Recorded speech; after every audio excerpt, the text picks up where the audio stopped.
Good evening. I, Jacqueline Colton, President of the Duncanville ISD Board of Trustees, call this meeting of the Duncanville Independent School District to order. Let the record show there is a quorum of the Board of Trustees, that the meeting has been duly called, and that notice of this meeting has been posted in accordance with the Texas Open Meetings Act, Texas Government Code, Chapter 551. Our mission at Duncanville ISD is to engage, equip, and empower all scholars to achieve their unique potential. So I would be remiss if I didn't acknowledge the beautiful choir.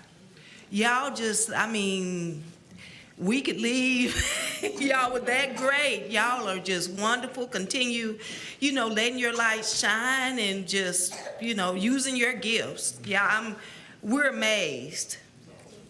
So thank you again for that.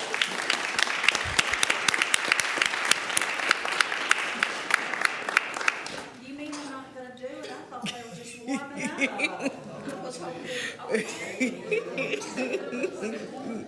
Yeah.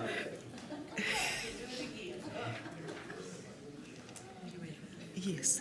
So Trustee Veracruz will lead us in the invocation as we start the opening ceremonies. Good evening, everyone. Please join for a word of prayer. In this season of celebration and hope, we pause to give thanks for the gift of community. May the joy of the holidays inspire us to be kind, just, and compassionate in our work together. Bless our students, Lord, teachers, staff, and families with safety, health, and hope. May our decisions reflect care and service to one another, and may peace and good will guide our hearts now and throughout the coming year. We pray this in your name. Amen. Amen. Amen. Thank you, Trustee Veracruz. Prayer is always in order. So now we turn the meeting over to Ms. Avila, who will introduce our students who are leading us in the pledges. So we're excited to see them and hear them. Thank you, thank you. So good evening, Madam President, trustees, and Dr. Gorey. Tonight, we have student ambassadors from Daniel Elementary School who will be leading us in the Pledge of Allegiance and the Texas Pledge. Students, please face our board and introduce yourselves. My name is Quentin Marshall, and I'm in the 5th grade, and I attend Daniel Elementary. My name is Kaylee McFan, and I go to the... My name is Kaylee McFan. I'm in the 4th grade, and I attend Daniel Elementary. My name is Elijah Sanders. I'm in the 4th grade, and I attend Daniel Elementary. My name is Jackson Williams, and I'm in the 4th grade, and I attend Daniel Elementary. Awesome job, students. Everyone, please stand. I pledge allegiance To the flag of the United States of America, and to the republic for which it stands, one nation, under God, with liberty and justice for all. honor the Texas flag. I pledge allegiance to thee, Texas, one state, under God, one and indivisible. Thank you, students. I'll go ahead and grab that microphone. And then trustees, if y'all could remain standing so we can take a quick group photo with our students.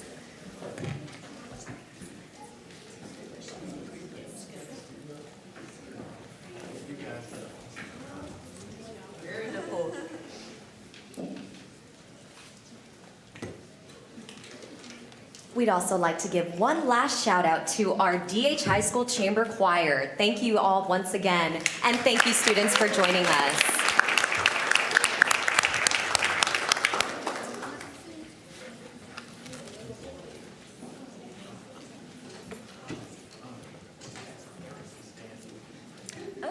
Parents, if we have any parents in the room of our kiddos that did our pledges, please stand to be recognized as well. Thank you for joining us and for bringing your kiddos this evening.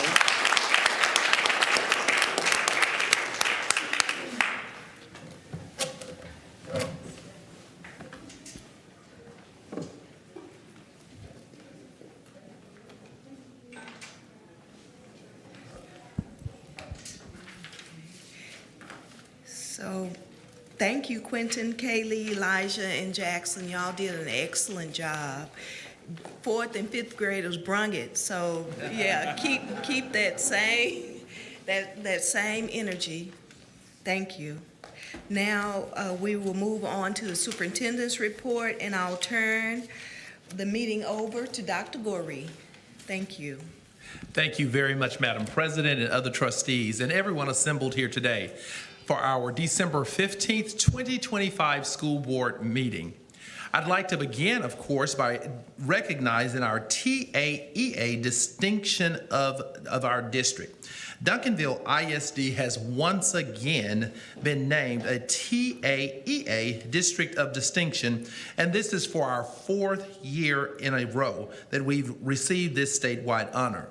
This recognition celebrates our commitment to high-quality visual arts education, student creativity, and outstanding instruction across all of our campuses.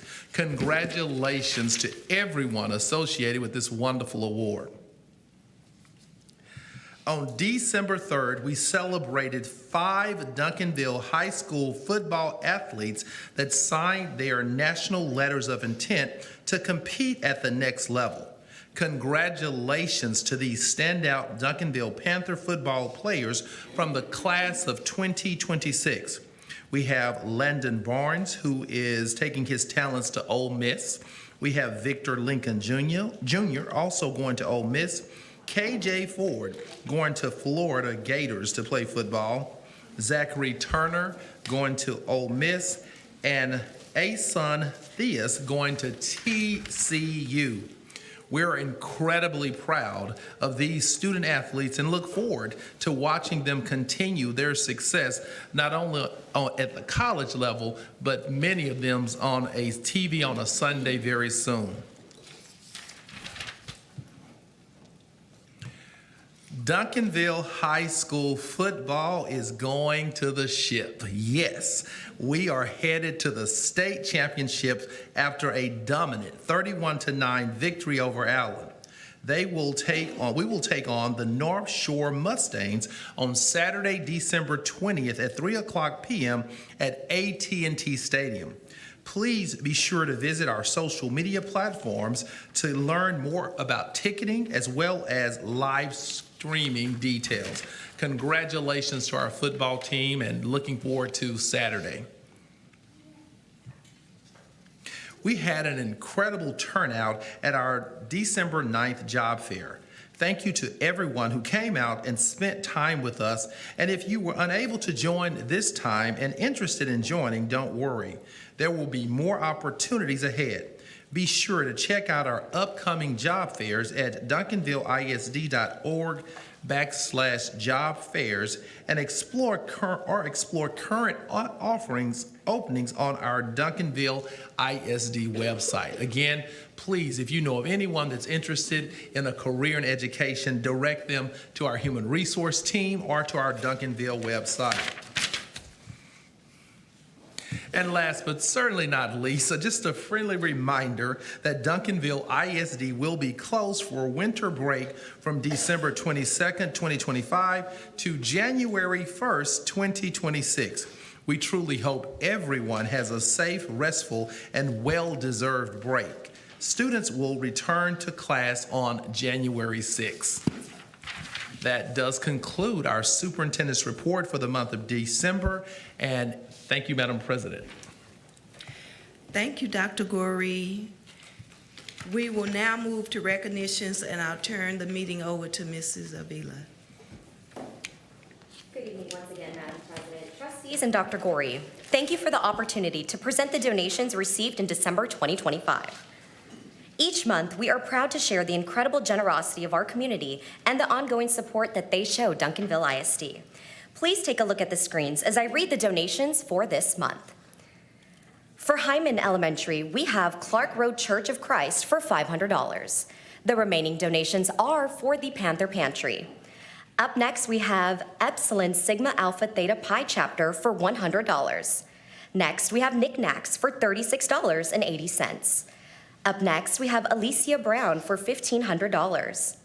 Next, we have C.H. Gunther of Pioneer Foods for $477.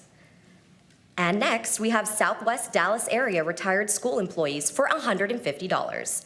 And last but not least, also going to Panther Pantry, we have Random Acts of Kindness for $120. Our total year-to-date for the 25-26 school year is $46,185.21. Once again, thank you so much to all of our donors. We really, really appreciate you. And then we have a special announcement. I would also like to take a moment to recognize our incredible donors for their generous contributions to the trustees' 8th annual Student Coat Drive.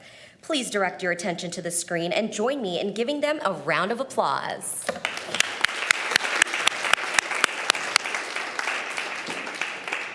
As you can see at the bottom of the screen, our total donations was $2,000, $2,343. I'd also like to give a special thank you and shout out to our Duncanville ISD Communications Department and of course our wonderful warehouse team for helping coordinate and make this initiative happen every single year. And then of course we could not do it without our trustees. Thank you so much for doing this continuous initiative every year and giving back to our students. We really appreciate it. We will now move into our Made with Pride honorees. First up, we have our Teacher Made with Pride honoree, Paula Tagalis, Band Director of Duncanville High School. Please come on up.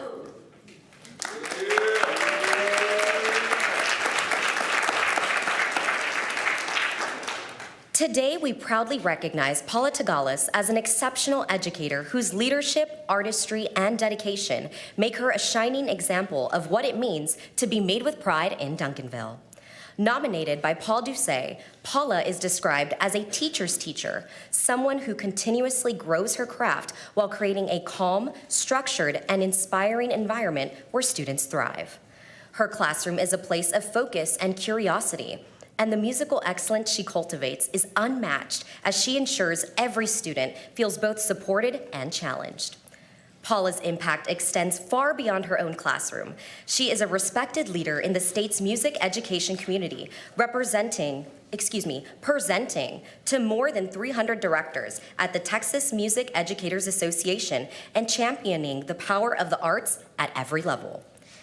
As her nominator shared, Paula exemplifies everything the award represents through her unwavering commitment to excellence, leadership, and dedication to both her students and the broader community. Her ability to inspire growth, guide students with wisdom, and elevate the district on a state and national stage make her truly deserving of this honor. Will friends and family of Paula please stand to be recognized as well and join me in giving her a big round of applause.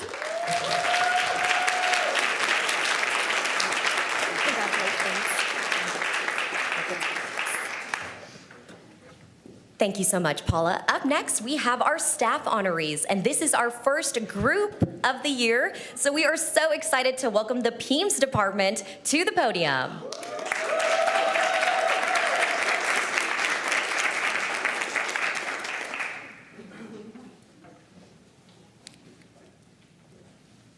Hello, ladies. Thank you for joining us.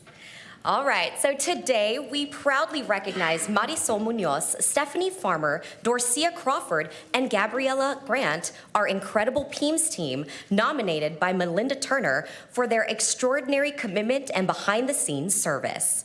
During this year's rezoning and reconfiguration, they worked late nights and weekends to ensure every student and staff member was accurately assigned in Skyward, reviewing more than 12,000 addresses and processing transfer requests with care. They also supported enrollment throughout the summer and the first week of school, ensuring that families experienced a smooth and efficient start. Beyond those efforts, the team established courses and grade books so teachers could take attendance and record grades on day one all while servicing the district's frontline experts for scheduling, transcripts, and gradebook support. As their nominator shared, this was an extraordinary effort for a small department tasked with a major beginning of the year changes, and their work was critical to the smooth start. Marisol, Stephanie, Dorcia, and Gabriella exemplified dedication, excellence, and teamwork, and they truly embody what it means to be made with pride in Duncanville. Family and friends of all of our PEAMS team, please stand to be recognized as well, and let's go ahead and give them a big round of applause.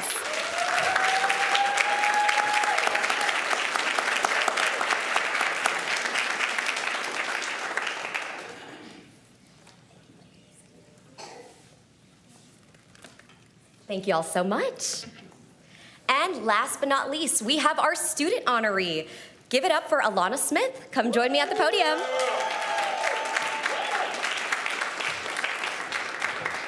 So today, we proudly recognize Alana Smith, an exceptional Duncanville High School collegiate senior whose dedication and determination shine in every part of her life. Nominated by her mother, Alana is a member of the Student Council, the Honor Society, and the DeVille Varsity Cheer Squad, all while completing her associate's degree at Mountain View College. Despite experiencing 2 concussions this year, an overwhelming challenge both academically and physically, Alana refused to let adversity define her. Instead, she found strength and perseverance, stepping into the role of cheer manager so she could continue supporting the team that she loves. As cheer manager for both JV and varsity, Alana offers unwavering encouragement, motivation, and leadership to her teammates, including the mascots. Her commitment to excellence, even in the face of hardship, reflects a maturity and resilience far beyond her years. As her nominator shared, she is an example of hard work and dedication. Alana truly embodies what it means to rise above challenges, serve others with heart, and lead with strength, making her a shining example of being made with pride in Duncanville. Alana's family and friends, please stand to be recognized while we go ahead and give her a big round of applause.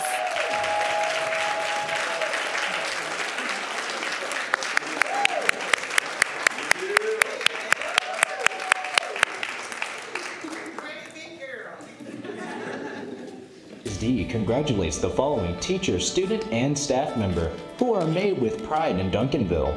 My name is Alana Smith, and I am the senior, the Duncanville cheer manager. My day-to-day duties are very, very hardworking. I am taking upon a lot of tasks. I do a lot of things.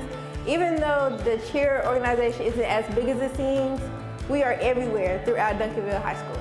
I did get a concussion, and I did feel like that scared me, especially my second one, because I started to feel like I was losing memory, simply because that's literally what cheer is all about, memory.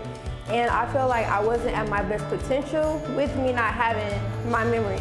So I did know that I did want to be involved in something my senior year, but being a cheer manager was definitely the fit opportunity for me.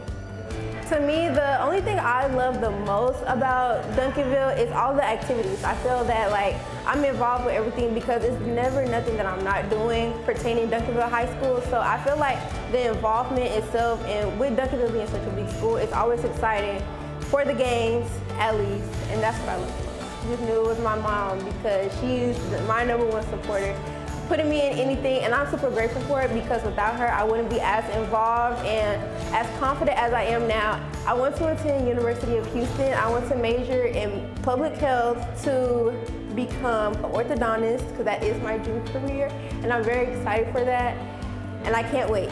Hi, my name is Marisol Munoz. Hi, I'm Stephanie Farmer. Hi, I'm Dorcia Crawford. Hi, I'm Gabby Grant. And we're the PEAMS team. Working in the PEAMS department, what I like most is solving the mysteries. And solving the mysteries means working out the problems that come from all kinds of different people. We get customers that need help, such as our parents and our students. And we have to interpret what problems they have so that we can get those fixed. Then we have stockholders that are our nurses, and our bilingual department, our counselors, and we have to interpret their language, put it into our language so that we can find the solutions that they're needing. So that's always fun, just the mystery of it all. What I like about working in the PEAMS department is being able to work together. And so we're handed projects and knowing that we can work and solve it together is the best part, but also coming along together and learning from one another is what I like. What I like about working with the PEAS team is I may not be the teacher that's standing in front of the classroom with the student every day, and I'm behind the scenes, but I still make an impact on the student while they're here from pre-K on out when they go into college. What I love about being part of the PEAS team is I love to help people. I'm the secretary for the department, so a lot of the times I'm the kind of go-to person that people will reach out to. And I always do my best, even if I don't know the answer to what they need to. I do my best to try to at least get them to the right resource. But for me, the most meaningful part is to actually get to help anybody that I come across. It's what makes my job so meaningful. Hi, my name is Paula Tigalis, and I'm the Director of Bands for Duncanville ISD. So the Director of Bands basically facilitates and oversees all of the band and wind programs in Duncanville ISD. So I am the head director here at Duncanville High School, where I oversee our 5 bands, as well as the facilitator and overseer of our 3 middle school campuses and their band programs. I think that there has to be, for sure, a level of dedication. Dedication to the craft, dedication to the kids, dedication to being better, dedication to committing yourself to their families as well. I really like my job. I love the people I work with. I love being a part of these students' lives. I think that the dedication and commitment of the program and just of the staff behind the program is far larger than many people realize. Knowing that although I am extremely excited to be recognized for this, that none of that can happen without the support of the staff behind me, because without them, it's truly a branched system, and without the foundation, which is the students and the people that are leading up to me, it would not happen. So I am a facilitator more than anything else. These honorees are truly made with pride in Duncanville.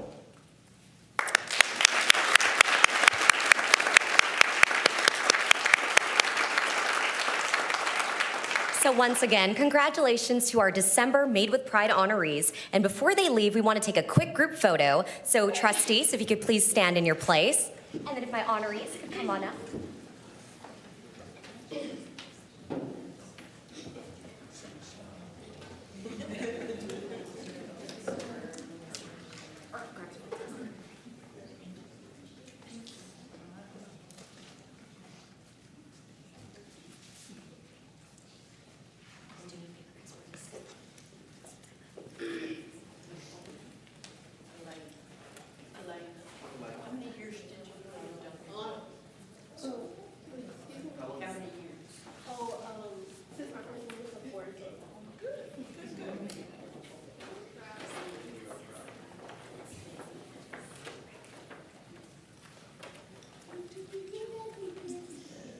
Everyone here in the center. Big smiles. 2, 3. Thank you.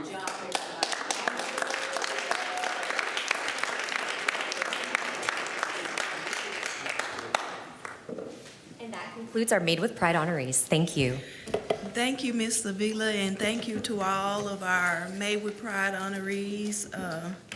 From Miss Elena Smith, who she's learned the secret to life already. She's learned how to persevere and to redirect and just to still soar. And then to our PEAS team, and then of course to our band director. That y'all are very inspiring. And then for everyone who has donated anything to this district, we are very, very appreciative. And for those who donated to our coat drive to ensure that our students, have the opportunity to have a warm coat and even shoes, thank you. We thank you from the bottom of our hearts. It's much appreciated. Okay. With that, we ask that Ms. Brown come and please introduce our new personnel. Good evening, Board President Colton, Board of Trustees, and Dr. Gorey. Tonight, I'm going to ask Mr. Cesar Quintero to join me at the podium.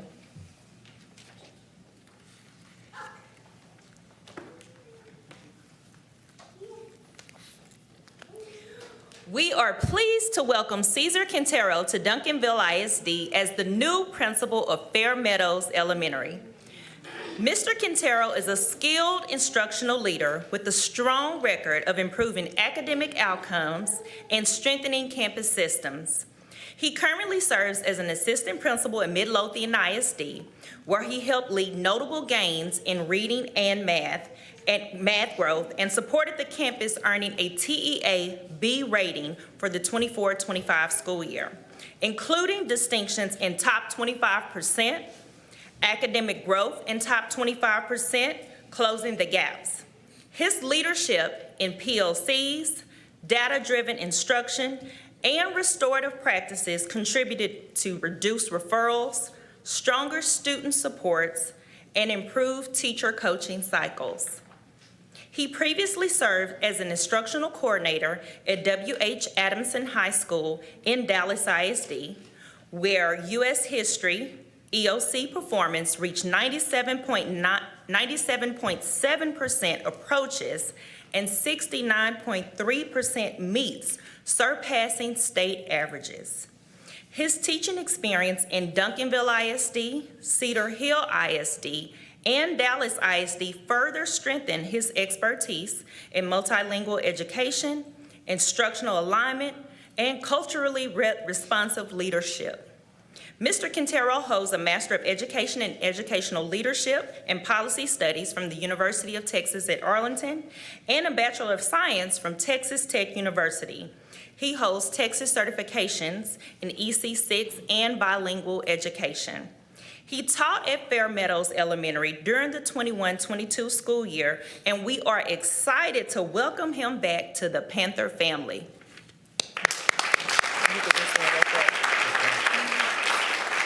And then I'm going to ask his family members and friends to stand at this time. I believe he has his wife and his 2 children. Thank you.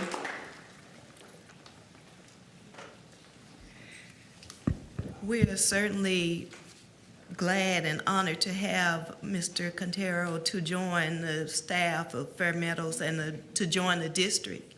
And we love your track record, and we're looking forward to great things here at Fair Meadows. Thank you very much for considering Duncanville ISD. Okay, do we have any board members who have announcements or acknowledgements?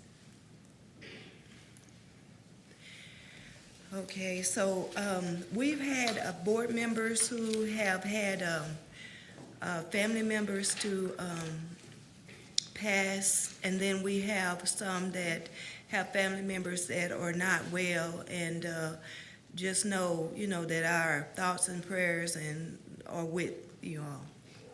Thank you. So we will now move to communications from citizens. However, there are not any. So with that, we're going into closed session.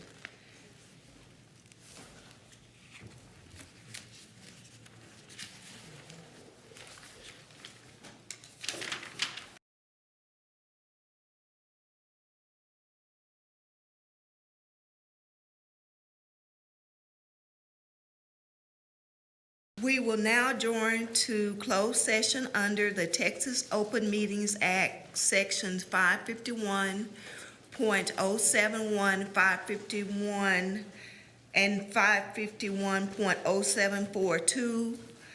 Deliberate on the purchase, exchange, lease, or value of real property. Deliberate on the annual superintendent evaluation and superintendent contract, and consult with board counsel on any subjects or matters authorized by law, including any matter listed on this notice agenda.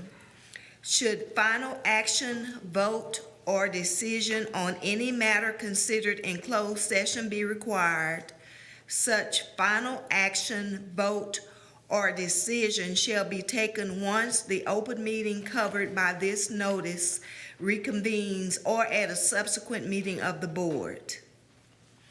Okay, so we're going into closed session now. Thank you.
Good evening. We are back from closed session and we'll continue with our agenda items. So we will now move to take action on items from closed session. Do I have a motion to approve the superintendent's completed evaluation as discussed in closed session effective December 15th, 2025? Second. Okay, it's been properly moved in second. Are there any questions, comments, or discussion? Please cast your vote electronically.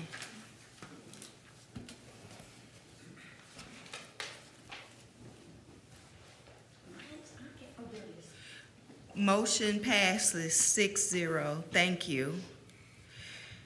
Next item, do I have a motion to amend or modify the superintendent's contract with Duncanville ISD?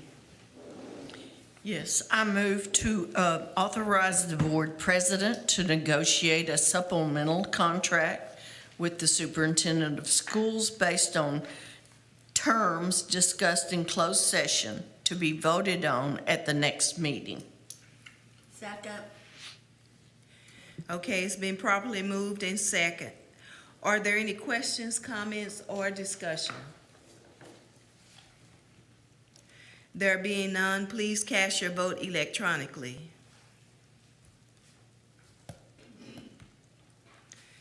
Okay, motion passes 6-0. So we will now move to the consent agenda.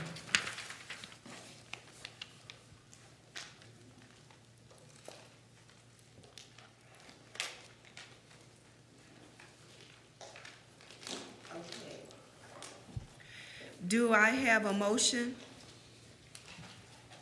to approve the consent agenda? So moved. Second. Okay, it's been properly moved in second that we approve the consent agenda as printed. Are there any questions, comments, or discussion? There being none, please cast your vote electronically.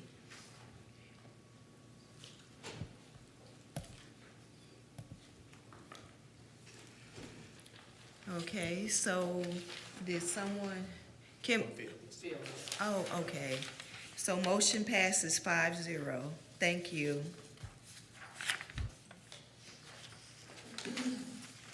We will now move to action item A, policy update 126, local policy revisions with Mr. Graham. Thank you.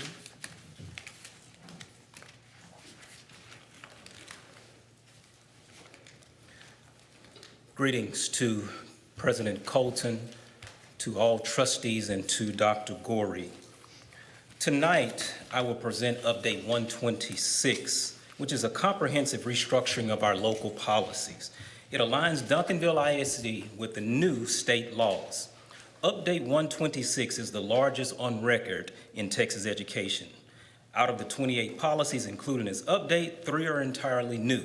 The remaining changes incorporate laws passed during the 89th legislative session, most of which we are already following in practice. The board has received, today I will provide a high-level overview rather than reviewing each policy in detail. All district departments have reviewed these policies, offered feedback, and confirmed alignment. The board has also received the full packet for review.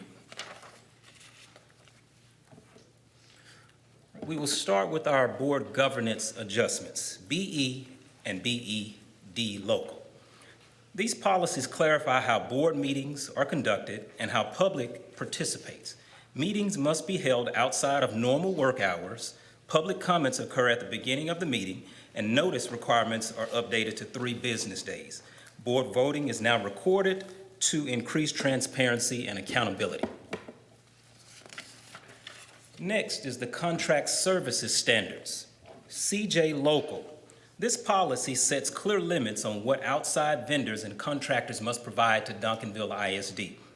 Contractors may not perform DEI-related duties or provide prohibited classroom instructions as described by the state law. The next section deals with technology and data regulations. These policies focus on protecting district data and setting clear expectations for technology use.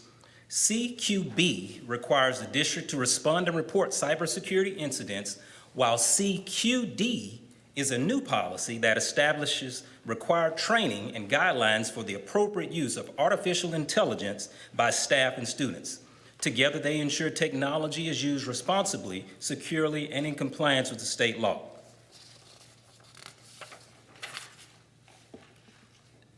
Next is the construction and purchase rules, CV local. This policy clarifies how construction contracts are approved based on cost. Projects over $100,000 require board approval, while projects at or below $100,000 may be approved by the superintendent. This ensures the board maintains oversight of larger expenditures while allowing smaller projects to move forward efficiently.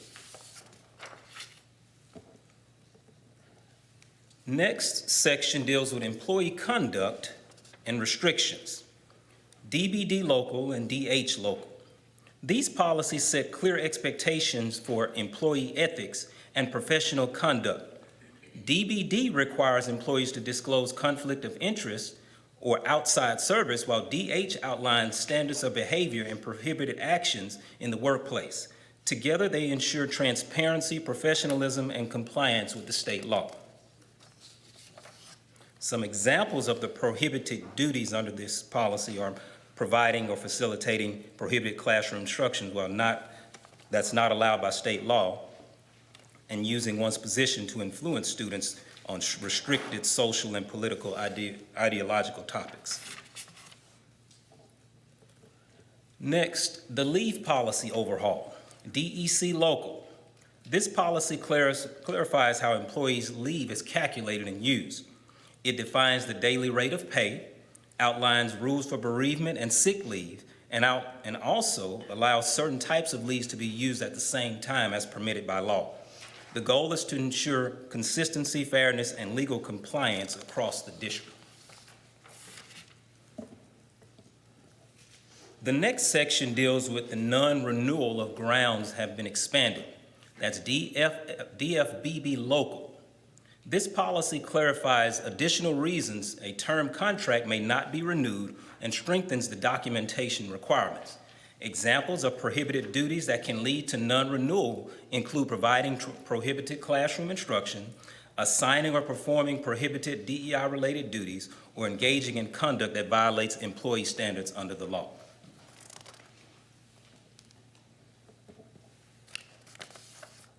The next few policies are about instruction requirements. That's the new EEP local, EFA local, and EIA local. EEP local is the lesson plan policy. Requires lesson plans and course syllabi to be accessible to parents. EFA is the instructional materials policy. It allows parents to request a review of instructional materials used in the classroom. And EIA is the grading and progress report policy. It requires the district to provide at least 2 in-person parent conferences each year to support communication about student progress.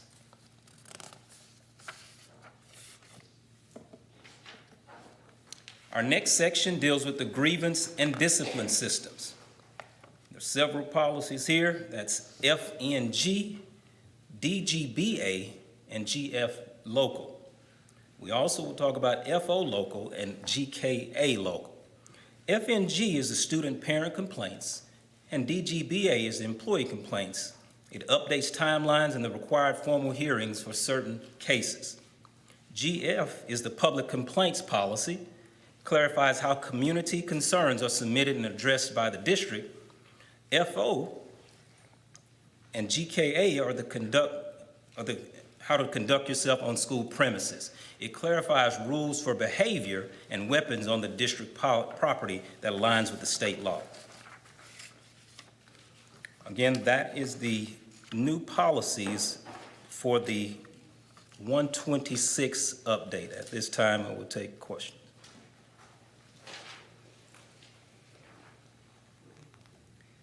Are there any questions?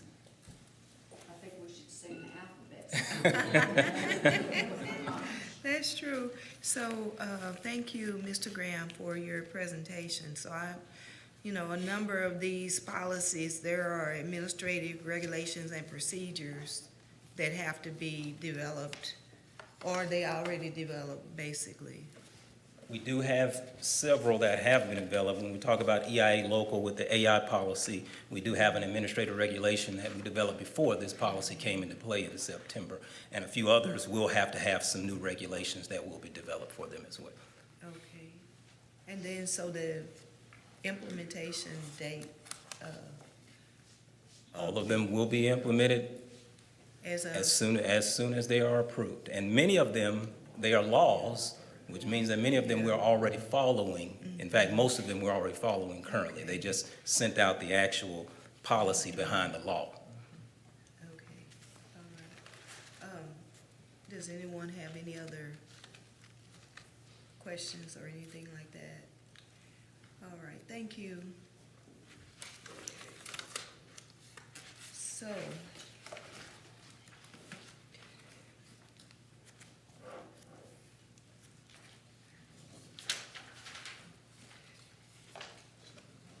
yes, so do I have a motion that the Board of Trustees adopt the local policy revisions included in the TASB Policy Update 126 as presented? So moved. Second? Okay, it's been properly moved in second. Are there any questions, comments, or discussion? There being none, please cast your vote electronically.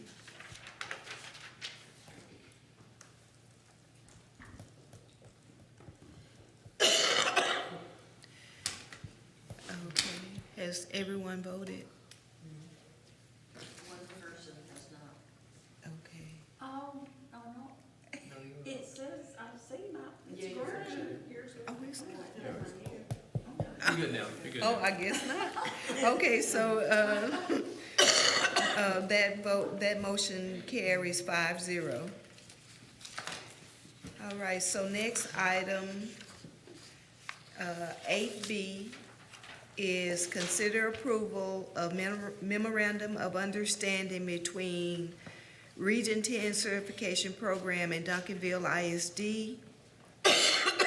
The presenter is Mrs. Pam Brown. Greetings, Board President Colton, Board of Trustees, and Dr. Gorey. Tonight, I am going to present the MOU between Duncanville ISD and Region 10.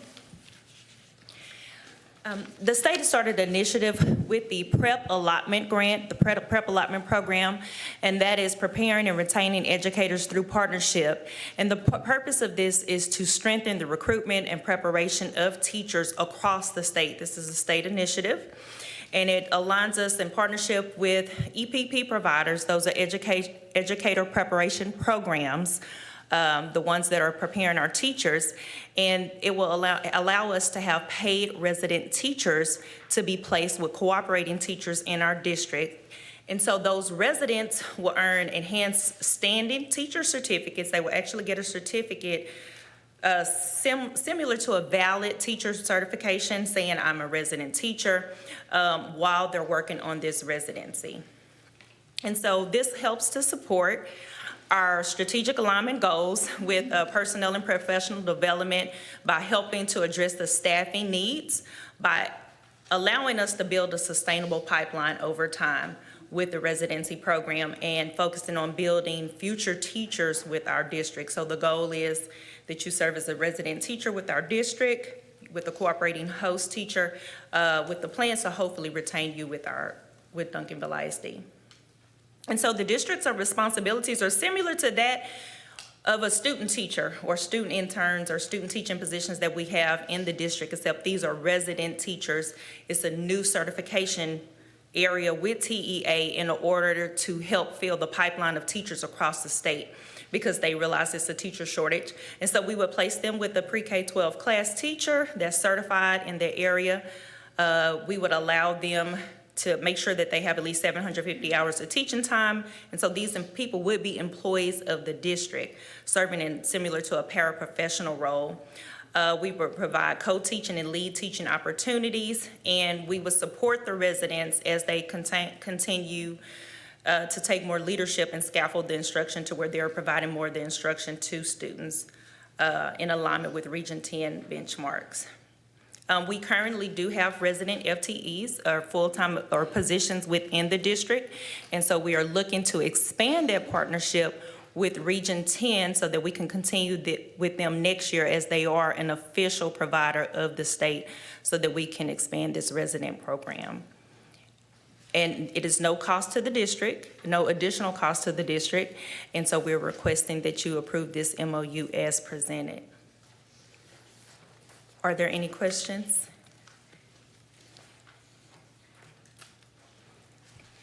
Yes, Dr. Ivory. Thank you for that. That's exciting. My question is, what is the criteria for the teacher that we will staff or pair the resident teacher with? So the Region 10 and any future additional partners, we hope to expand this partnership. They would have the criteria for the resident teachers as they're partnering with the state. So they would identify the teachers that are eligible for that resident teacher certification with the state that have made it to a certain part of their program, because many of these students, they haven't graduated with their teacher certification, but they're in the process of obtaining it. They're usually, like I said, it's similar to at the student teaching. You finished all of your coursework, but now you're just kind of getting that clinical internship experience. It's very similar. It's that now we're moving towards paying them, whereas as a student teacher years ago, you used to just do that for the experience and for free. And so it's similar to what you would think of as a student teacher. So they identify those students that are ready, and they identify those students that meet the criteria, but we would pair them with the host teacher. I think I asked I'm really talking about how or what criteria are we going to use? Oh, I'm sorry, the host teacher. To pair with the host Yes. teacher. I've seen this, and I've seen it very successful, but I've also seen it when we have really strong interns and we pair them. Oh, I don't need to say what I've seen. How will we pair them with the host? How will we select the host teachers? So the MOU talks about it being a partnership. First, we look at certification. The host teacher also has to have at least 3 years of experience. And then another criteria that comes from the state is that the host teacher also has to have good performance evaluations. And so we're looking at that not just from T-tests, but also academic performance and our other local criteria for what is good performance evaluation for a teacher. What does that look like? But those are the 3 requirements for the state, that they have the 3 years of experience. Of course, they meet the guidelines for the resident teacher within itself from the program, and that they have those good performance evaluations, and that they're certified in the area of the resident teacher. So we wouldn't pair an art teacher with somebody that was doing EC6. Of course. But proficient rating at the minimum. Yes, ma'am. Yes. Thank you. Yes. Our goal is to put them with our higher performing teachers. Yes, our highest performing teachers in the district. Are there any other questions? I have a question. So the 4-year residency, at least 750 hours, minimum 21 hours a week for the paid resident teacher, right?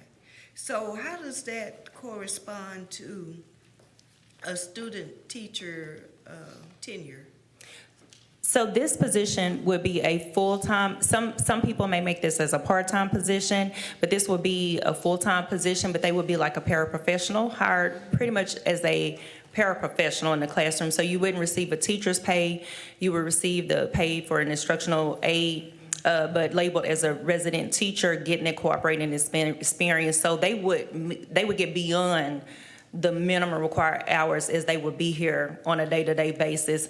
But they must have, part of the requirements, they have to have release time, for PD, and, if we're having meetings with their programs and things of that nature. So there's a small portion of release time that your traditional paraprofessionals would not have, but our resident teachers would go beyond those hour requirements.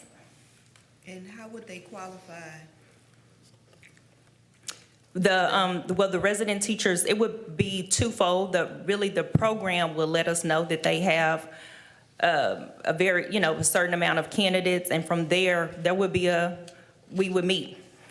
Similarly to the student teachers, we don't necessarily interview them per se, but we kind of have a meeting. We talk about various host teachers, and they kind of match the resident teachers with the best program. So for example, Region 10 would be working with several districts, across the DFW region. And so they would try to match candidates according to our needs. They usually have a meeting saying, what is it that you need? What are your highest area needs?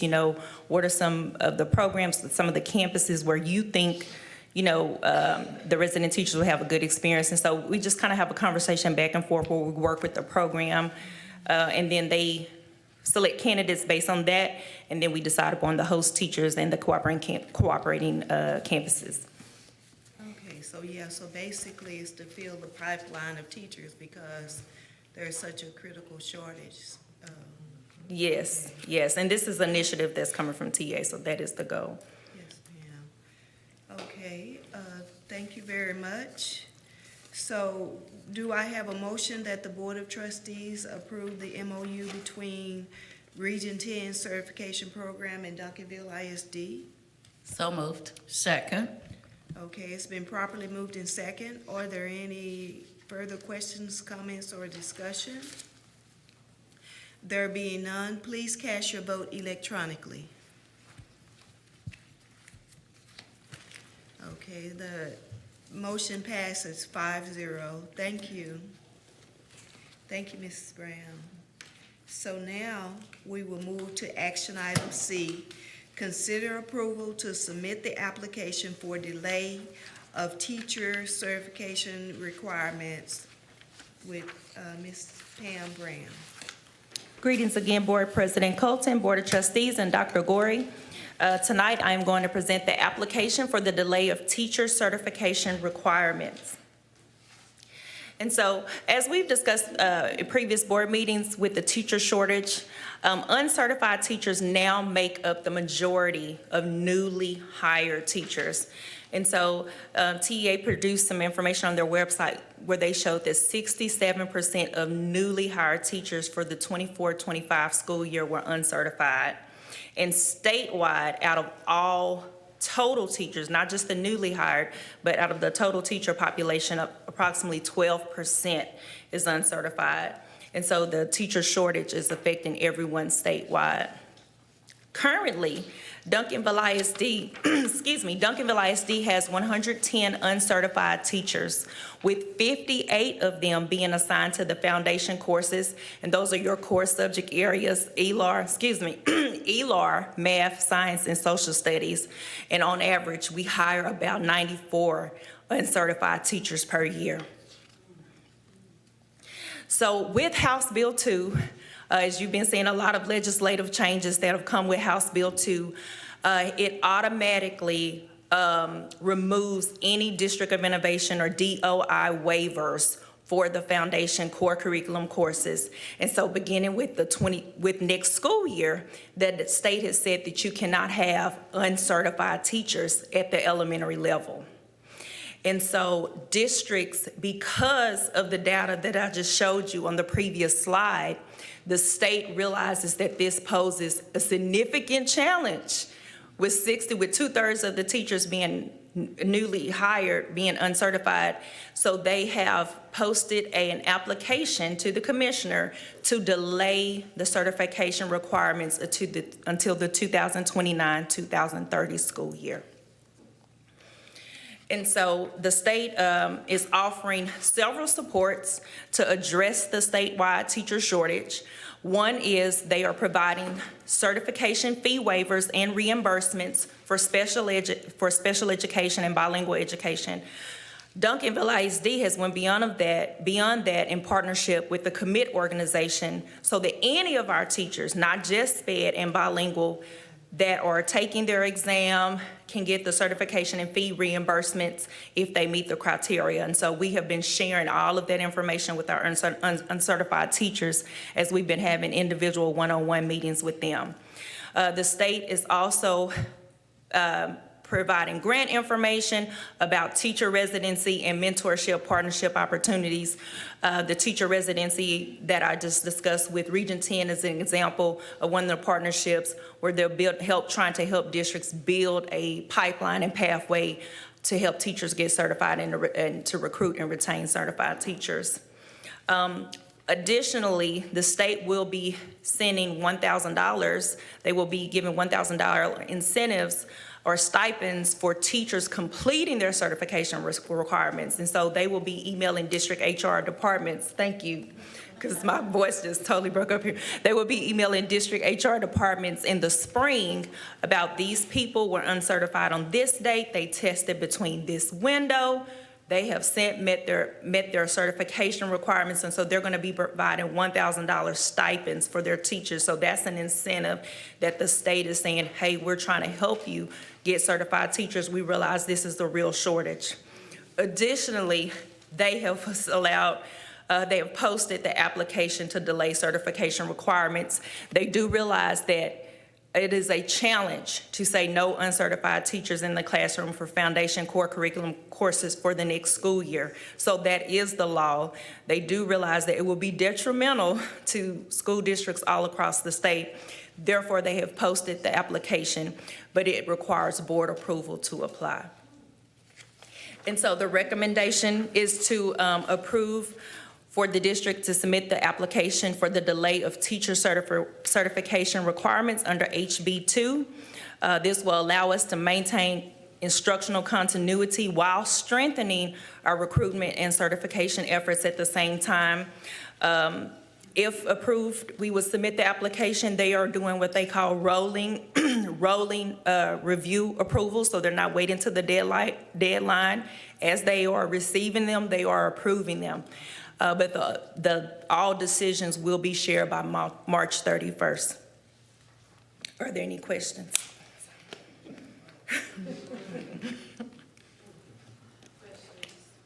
So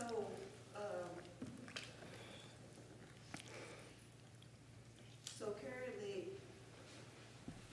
58 of our uncertified teachers are in the foundation courses. That is correct. Is that, I guess, do we know how many are on the elementary school level?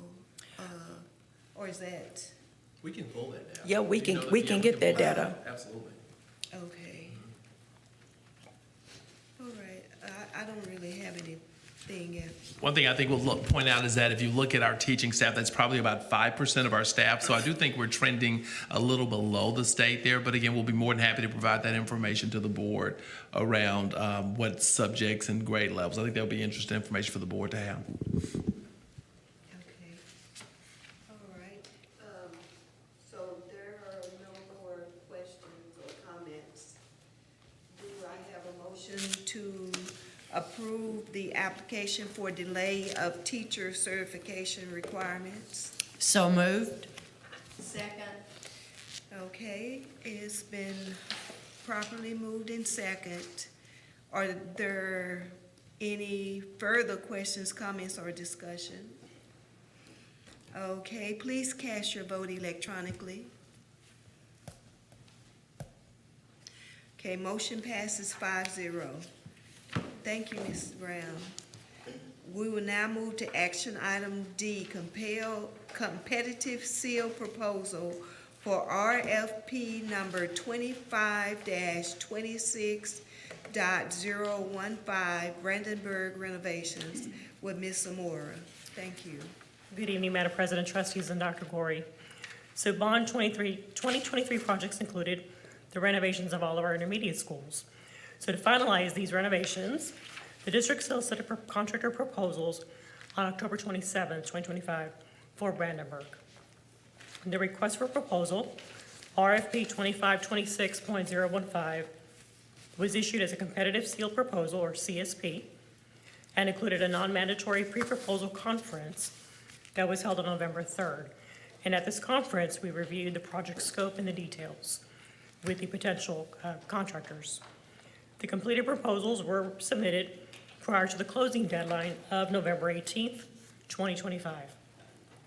The district received 8 completed proposals from general contractors, which were then evaluated by district staff. The competitive sealed proposal evaluation summary that is on page 220 of the board book, that evaluation shows Sadalco Incorporated ranked first based on price, referrals, and prior experience in Duncanville ISD. They were determined to provide the best value to the district. Their proposal was more than $1.5 million below the estimated renovation budget for Brandenburg. It is a recommendation of the administration and that the board consider and take possible action to negotiate and enter into an agreement with Sadalco Incorporated for Brandenburg renovations. I'd be happy to address any questions you may have. Also with us tonight is WRA Architects, Sadalco, John Fisher, and of course LAN. Thank you. Are there any questions, comments, or discussion? I have one question, Ms. Amora. So in looking at the evaluation, screening, integrity contractors actually looks like they had the lowest base proposal. However, their rating was a little over 1.6 less than Sadalco.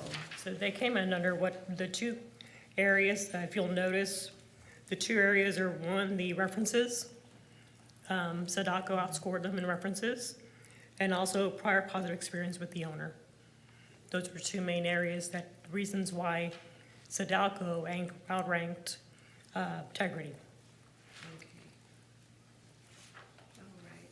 I don't have any further questions. So, do I have a motion that the Board of Trustees consider and take possible action to negotiate? So moved. Okay, it's been properly moved in second. Second. Now. So are there any questions, comments, or discussion? Okay. Please cast your vote electronically. So motion passes 5-0. Thank you. So we now move to action item E, consider approval of budget amendment with Ms. Darla Moss.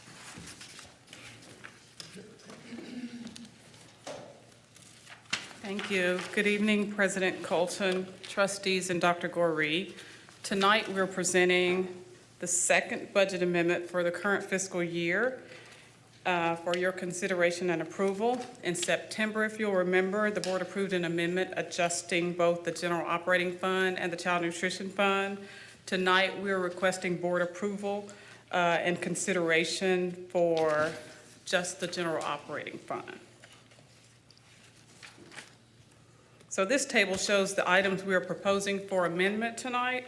Our Human Resources Department has presented adjustments due to position leveling and other adjustments netting $727,200. The Financial Services team met with senior leadership to discuss budget reduction strategies.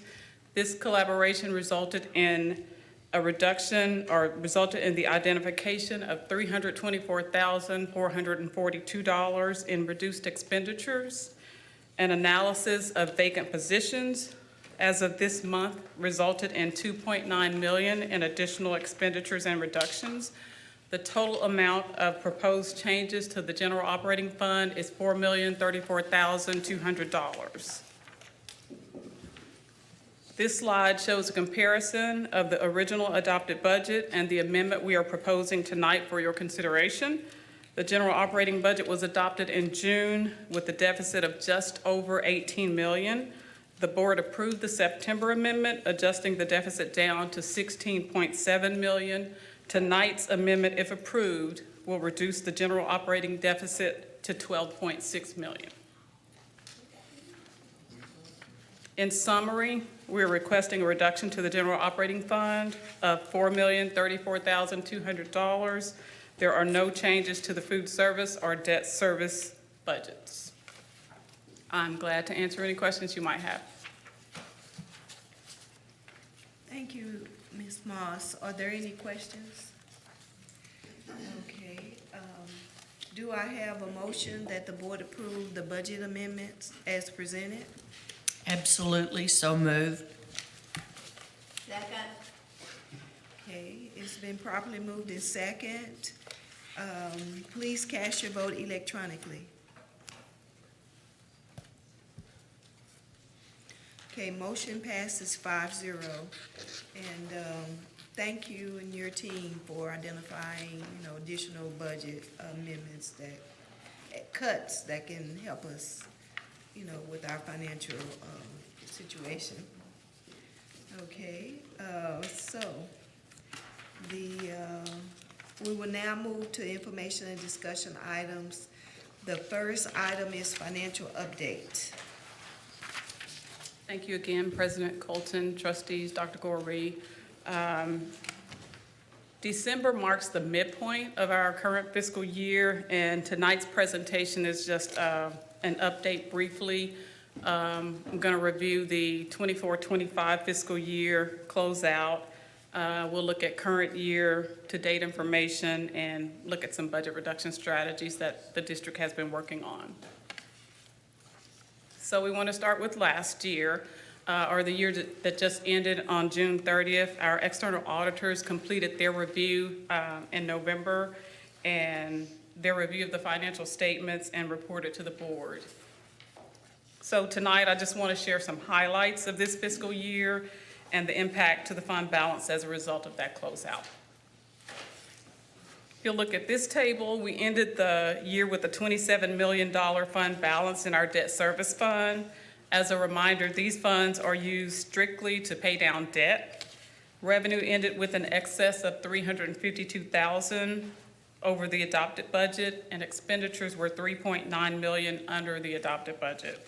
The debt service fund has a strong fund balance, which ensures that all voter-approved debt obligations, including principal and interest payments, are met as they come due. Then I want to take a look at our child nutrition fund, or our student nutrition fund. It ended with a balance of $3.4 million. Revenue exceeded the adopted budget by $36,000, and expenditures were $1.9 million below the adopted budget. We had $276,000 transferred into the general operating budget to cover our student meals. And then when we look at the general operating fund, the adopted budget deficit was $18 million. Audited actuals improved the deficit to $7.9 million, and our revenue was short of the adopted budget by $487,000. Expenditures were $11.3 million below the adopted budget. This difference mainly reflects our unspent payroll. So then I want to take a closer look at fund balance as we ended 24-25. The general operating fund remains, again, financially stable and continues to support the district operations. This table shows the beginning balance, which was 59% of the total budget as adopted in June of 2024. After the audit, the deficit of $7.6 million, the percent of total expenditures is 48%. While this is still indicative of a strong fund balance, it must be monitored closely, and our team is watching it on a regular basis. Now I want to switch over to current year that started July 1st of this year, and it ends on June 30th of next year. So as we look at our debt service fund, as of October 31st, we have received $667,000. Historically, we receive most of our tax revenue in the month of January, so we're on target for those dollars. The expenditure amount of $7.1 million represents interest paid in the month of August on bonded debt. We have $18.4 million that is due in principal and interest on February 15th of 2026. when we look at our child nutrition as of October 31st, we've received $1.3 million, and that is approximately 19% of the budget. The expenditures were just over $1.9 million, or 21% of the budget, so we're tracking well there as well.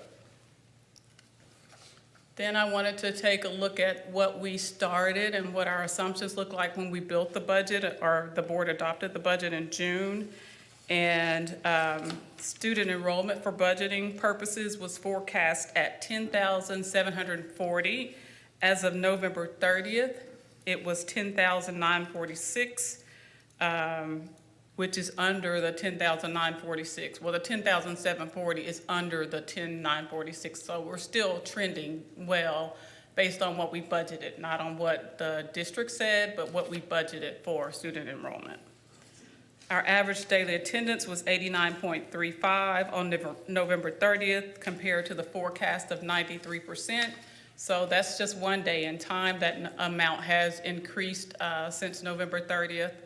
Our basic allotment, if you look at it from that perspective, the budget amount of 10,740 would result in $66.7 million.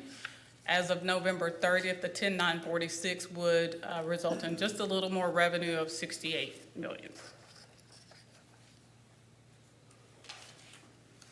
While student enrollment is one of the largest drivers in forecasting revenue, we know that our staffing and salaries is the largest expenditure of the district. We monitor this very closely as well. This table shows the staff position count as of June 2025 compared to November of 2025. The general fund staff count decreased by 24, and staff for all funds decreased by 30. The table also shows the decrease in the number of vacancies over time. Our Human Resources Department worked hard over the last few months to reduce the number of overall vacancies, as you can see by the 196 reduction or difference. We collaborate with Ms. Brown and her team to monitor the impact of vacancies. That's how we're able to bring to the board those budget amendments that we brought. And when we look a little closer at the general operating fund, our revenues are performing as anticipated mid-year. Our spending is also aligned with the approved budget. And as stated earlier, we continue to monitor payroll and what that impact of vacancies are as well. We will also monitor utilities and contracted services. We received approximately 25% of our revenue as of October 31st and expended 24% of the budget as of October 31st, sorry. So I wanted us to take a closer look at fund balance and where we might be based on some of the things that we've done this year. On June 30th, that fund balance was $63.8 million, or 48% of the total budget. The board adopted that deficit of $18 million, which represents about 13% of the budget. In September, our amendment that we brought to the board, as I stated earlier, reduced that deficit to $16.7 million, or 12% of the total budget. And in December, tonight, we asked the board to amend the budget again, and that reduced the deficit to 12.6. Based on the 12.6, thank you.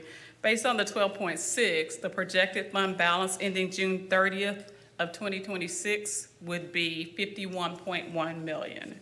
That represents about 38% of the total budget, which is still a strong fund balance, but it also represents a 20% decrease in overall fund balance. So that's something that we have to monitor and look at very closely.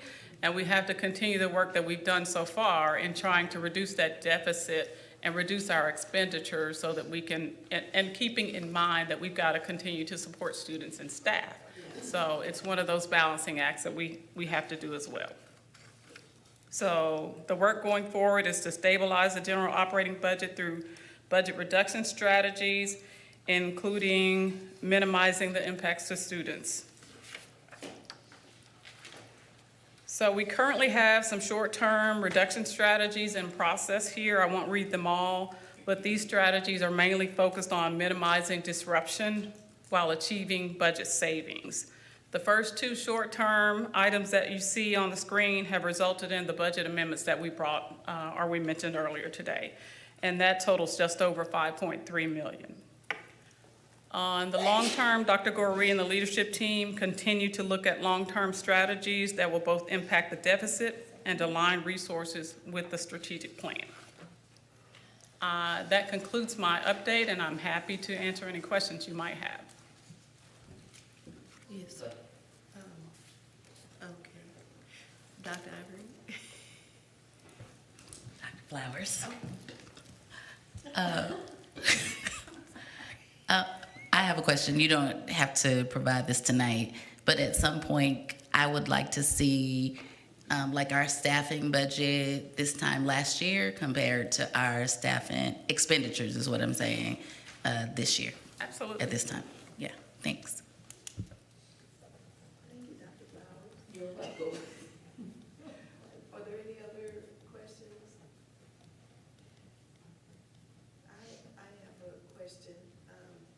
So the debt expenditures were 3.9 million below the adopted budget.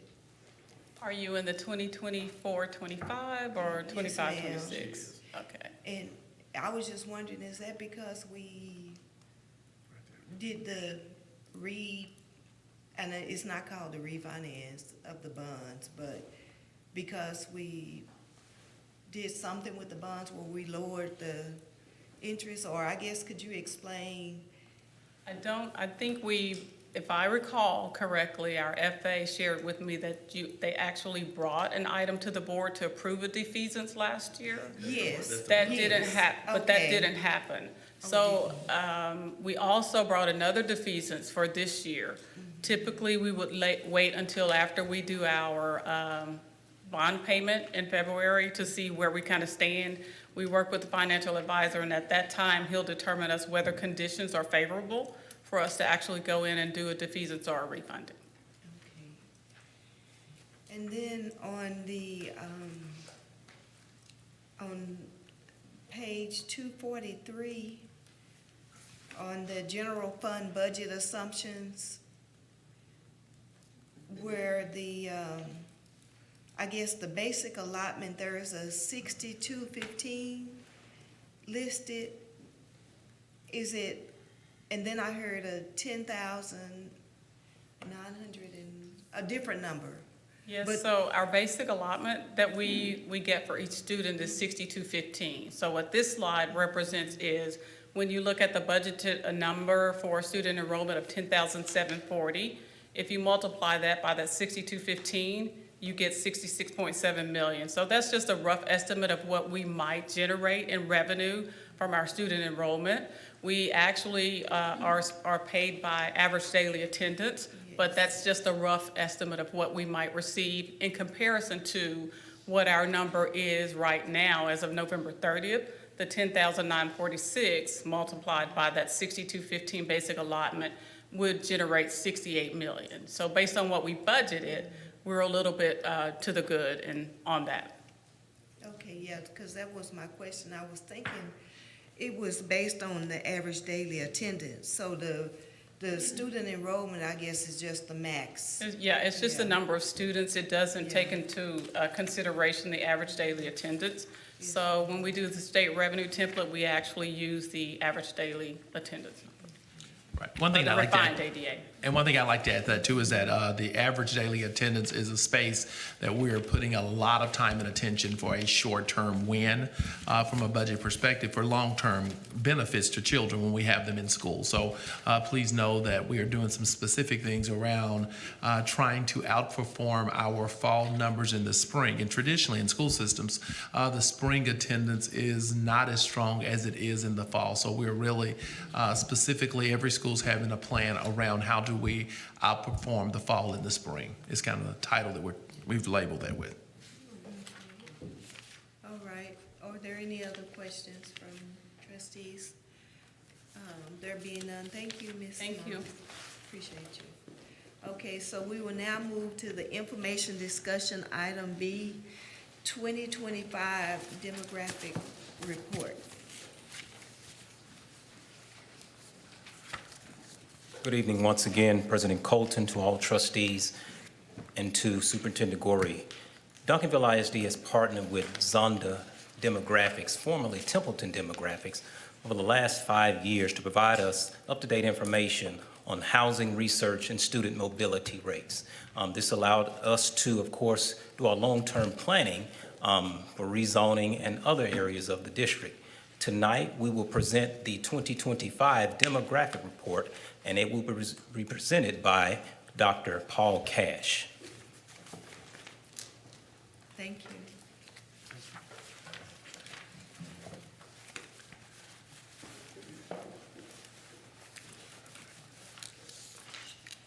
Well, good evening, President Colton, Dr. Goree, board members, executive team. I am Paul Cash, and I'm here to give the demographic report for you guys. As Mr. Graham mentioned, we are previously Templeton Demographics, and we've been working in the state for almost 25 years. And so I'm gonna try to be fairly brief. You guys have heard a lot of numbers and a lot of letters tonight, and so I thought I was going to go after the letters, but now I'm after the numbers, and so that'll be fine. So one of the tools we use to look at a specific area is unemployment rate. And in DFW and Dallas County, the unemployment rate has gone up over the last year. It's still at 4.5, which is less than 5. And this slide, which is new to us, is you can look at the different trades and how the unemployment rate is each of those trades. And so just some good information for you. The economy is still pretty strong here in the area. This slide talks about the national level in regard to home sales. I may not cover every slide just for time, but this does say that housing sales right now across the country are behind what they were a year ago. When we look at regional sales, you can see on this graph, the one line, the purple line are housing starts, and the blue line is closings. And you can see over the course of the last year, they are on the downhill slide. The bottom line, and you're going to hear this more than once, is with the economy where it is and the interest rate that's only dropped 1/4 or 0.5% the last year, until this interest rate changes, people really just aren't buying a lot of houses, and builders aren't building a lot of houses. And that's not just true in Duncanville ISD, it's true in a lot of school districts that we work with. So when we look at specifically in Duncanville ISD in regard to starts and closings, so far this year through 3 quarters, you guys have only 41 starts, which is behind the pace of what it was last year. And then, however, closings, you've had 46 closings, homes closed in the Duncanville ISD area, which is higher than all of last year, higher than 23, higher than 22. And so houses have been sold over the first 3 quarters of this year. So when we look at housing activity, this slide looks at the activity across the different elementary school zones. And you can see here that the Alexander school zone has the most activity. Hyman has some activity, and then even Bill Hart's has some futures. Total, the district has about 121 lots that are prepped and ready for building, and then a little bit over 800 future plan lots. So now, as any good educator, or any great educator, I might add, I have put in some key terms for you, just so that when you look at these maps, it kind of guides you through what exactly we're talking about. So overall, the district has 3 active subdivisions in the district, and those are the ones in the green. There's 2 down here in the Alexander area, and there's 1 little small one up off of Camp Wisdom. There are only about 35 homes under construction, and there are 120 lots ready for building. In regard to potential future subdivisions, there are 6 of those, and a total of about 640 single-family lots. But you have to be careful with futures, because just because somebody buys some land and submits a plat to the city doesn't mean they're going to get the funds or the utilities or anything else for that to actually start building homes. And so we kind of take that into consideration until streets start going in. I do want to talk about just a few of these. Homestead at Daniel Farms is an active subdivision. You can see that down there in the southeastern part of the district, that it has 455 total lots. 193 of those are occupied. So that's about 40% of that subdivision have finished homes. And the student yield there, question? The student yield there is 0.264. And what that means is there's 2.6 students for every 10 occupied homes there in Homestead at Daniel Farms. So another one we look at is 10 Mile Creek Estates. That's also in the Alexander Elementary School zone in the far south part of the district. 368 total homes with 305 of those occupied. And so this subdivision is 83% full, and so it should be completely built out in 3 to 5 years. And right now, there's about 2 students for every 10 occupied homes that attends Duncanville ISD. Now, the little small active subdivision we talked about is Camp Wisdom Estates. It's the one up there, obviously on Camp Wisdom, hence the name. 23 total lots, 14 of those are occupied. And you guys have 4 students for every 10 homes there. And you can see the satellite image on the left, just how they're almost finished with that. So the next couple I want to look at are futures. Juniper Creek and Heritage on the Hill. They are again in the Alexander Elementary School zone. Total, they have 206 total lots, and both of those are in the very beginning stages of planning with the city.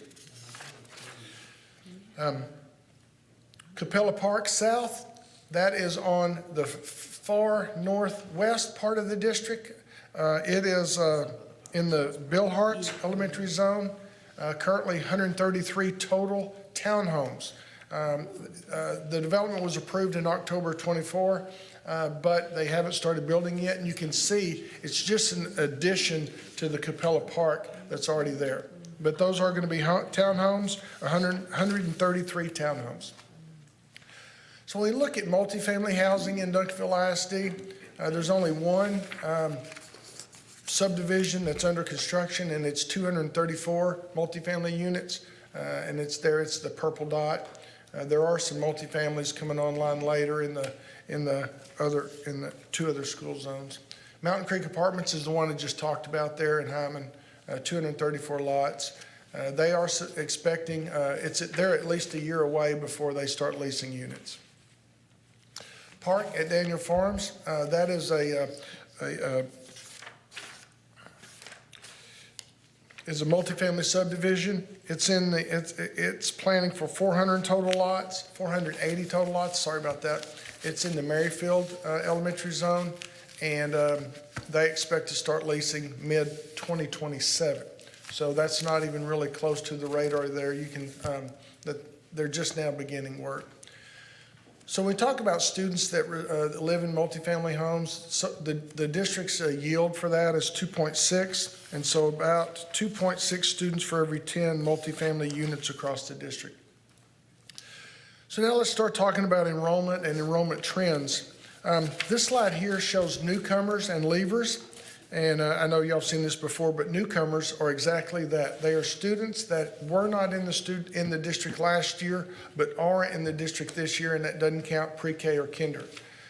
This year, in regard to newcomers, there was 1,438 newcomers, and then the other category, the light blue, are leavers.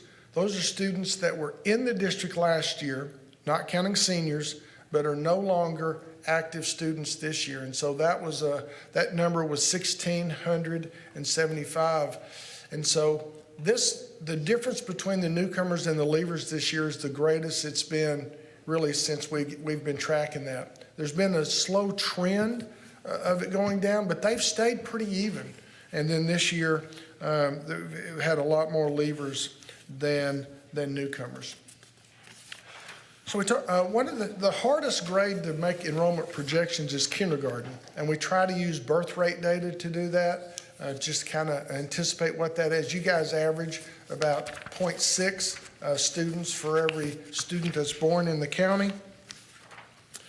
So let's talk about numbers. So the numbers that were submitted to me were 10,910, which now it's gone up a little bit from that. It's at 10,946, so it's grown 36 students since I ran these numbers. And so that really puts the difference from last year to this year at 689 students less than what you guys had enrolled last year. And if you look at the two largest grades, 11th grade is the largest grade in the district. And if you can see, and if you look at the diagonal of that, they've been the largest grade in the district since they were 9th graders. Now, it's pretty common that a 9th grade group's the largest just because you have those kids that are just half a credit short. 9th grade's the second largest, but that 11th grade group was largest as 10th graders and are also largest as 9th graders. So that's a big group. So the caution there is when that large group graduates in 2 years, it's going to be another drop because it's going to be another drop because they're such a large group. So you need to kind of plan for that's a big group coming through. The table at the bottom just shows the biggest growth from year to year, from 8th to 9th grade, and then also from 6th to 7th, there was a lot of growth. So when we look at projections, I am projecting about a 1% decrease in enrollment average over the course of the next 10 years. This 725 or 689 really didn't help with that. We hope there's a bounce back. And really, I'm planning for a bounce back. I'm not expecting to have that happen again.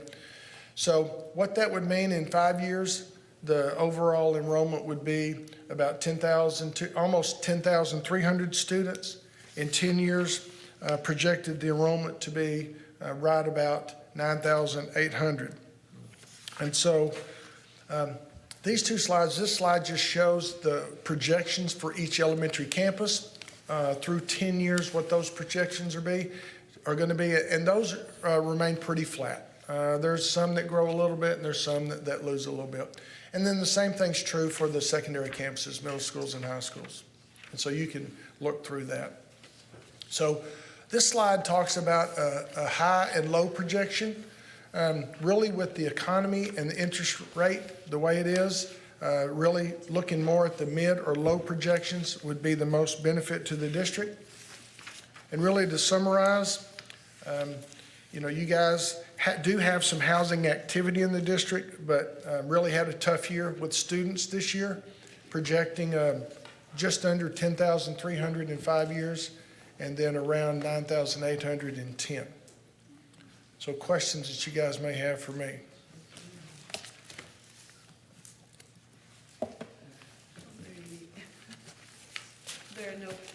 Are there any questions, comments? Okay, there being none. Thank you, Dr. Cash. All right, thank you guys. Yeah, appreciate it. All right, so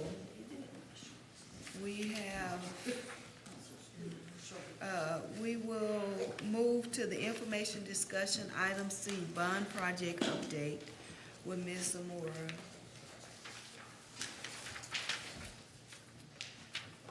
Good evening again, Madam President, trustees, and Dr. Gorey. It's been 2 years since our community voted for Bond 2023, and we've made significant progress in putting that investment to work to build brighter futures for our kids. Tonight, we're excited to share some updates from Central Fine Arts Academy, Smith Early Learning Academy, and Duncanville High School. Now, while some of the photos you're going to see may look stark, as the buildings have been opened up and demoed, but this is a clear sign of transformational work that's happening inside the buildings. So once again, our partners with LAN are here to walk you through these updates, and we're going to start with Central Fine Arts Academy and Mr. Kevin Simon. Good evening, President Colton, Board of Trustees, Dr. Corey. I'm just going to give you all some updates on, as Ms. Zamora mentioned, these pictures aren't the best pictures right now, but that means progress is coming. We're opening up these schools, and so as you can see, we're opening up and we're going to transform these into beautiful spaces. And as the months go by till the summer, you're going to see a very transformative growth with these schools. So I'm not going to spend too much time on these because it's kind of just random renovation pictures. So that's the cafeteria at Central right now. It's going to look totally different whenever it's complete. And when we move to Smith, as you can see, it's kind of looks a whole lot different when you walk in. So you wouldn't recognize it at all. Because like on the left, you have the cafeteria, and on the right, that used to be like 3 classrooms. So there's a lot of things we're uncovering that we need to address with an older building like that, but we're working through that and to make it all function properly. So we have asbestos abatement that we had to do, remediation, things like that. So take care of before in the construction. So all of that comes into play, but we're working through all those processes. Now I'll turn it over to Mr. Kumar Hawk. He'll go through the high school and I'll kind of run the show for him.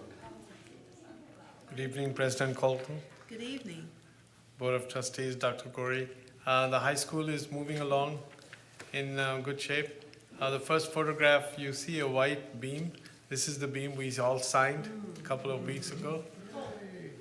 So this area is now, as of today, is under roof, and the roofer is going to start here in a couple of days. So things with the good weather, now we're picking up some speed.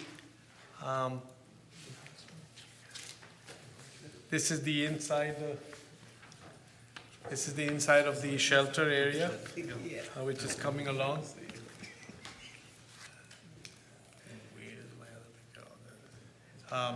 This is some of the work we have done in the auditorium. This is Shine Performance Hall. We have changed the carpet finally and got the new lights in the aisle lights. So this has been an improvement. We don't have a photograph for the Alexander, but we did paint it, all that, and the roof leak has been fixed, and there were some roof drains issues, so we have fixed all those. We've painted all the walls and patched all the ceilings. The next one, right in the holiday season, December 22nd, Shine Performance Hall will start the sound and the AV system, and the Alexander will start some of the replacement of the carpet. The carpet, when we replaced, there were 2 layers of carpet, and it took us a long time to get them out. So these were, but again, this is a big improvement on the auditoriums. And once the sound system all getting, and then the house lighting will start also keep changing with that area. Duncanville High School, the CTE addition is moving along. The building M is going to be done in the next 2 weeks, and we'll move over the holidays from some of the CTE from building J to building M, which is the old 9th grade center. So that area is coming up well. Continuing, the high school is moving along good, and then J will start next month. Central Elementary is moving along. Again, all these projects we're finishing up in July 2026. So the summer of 26 is going to be the busiest we have ever seen. Any questions? Any other questions or comments? Thank you very much. Thank you.